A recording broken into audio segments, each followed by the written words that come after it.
اگر آپ چاہتے ہیں کہ آپ کے بچے بھی نیکی کرنا سیکھیں تو یہ کہانی لازمی سنیں۔ ایک دن احمد اپنے ابو کے ساتھ مسجد میں نماز پڑھنے گیا۔ وہ اپنا چھوٹا سا وضو کا بیگ لے کر آیا تھا اور پہلی صف میں اپنے ابو کے ساتھ کھڑا ہو گیا۔ نماز کے بعد جب وہ واپس جا رہا تھا تو مسجد کے دروازے کے قریب ایک بزرگ کی جوتی نیچے گری ہوئی تھی۔ وہ بزرگ جوتا تلاش کر رہے تھے مگر انہیں نظر کم آتا تھا۔ احمد نے فوراً دیکھا، جھک کر جوتی اٹھائی، بزرگ کے پاس گیا اور ادب سے کہا، دادا جان، یہ آپ کی جوتی ہے؟ بزرگ نے حیرت اور خوشی سے احمد کو دیکھا، مسکرا کر کہا، جی بیٹا، بہت شکریہ، تم نے تو میرا دل خوش کر دیا۔ احمد نے خوش ہو کر کہا، ابو نے کہا ہے جو کسی کی مدد کرتا ہے اللہ اس سے راضی ہوتا ہے۔ یہ سن کر بزرگ نے دعا دی، اللہ تمہیں علم والا، نیک اور دوسروں کی مدد کرنے والا بچہ بنائے۔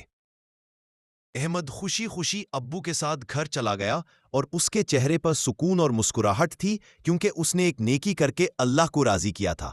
اگر آپ کو یہ کہانی پسند آئی ہو تو لازمی شیئر کریں تاکہ اور بچے بھی نیکی کرنا سیکھیں۔ کیا آپ نے کبھی کسی کی مسجد میں یا کہیں اور ایسی مدد کی ہے یا آپ کرنا چاہتے ہیں؟ کمنٹس میں ضرور بتائیں تاکہ دوسروں کو بھی نیکی کرنے کی ترغیب ملے۔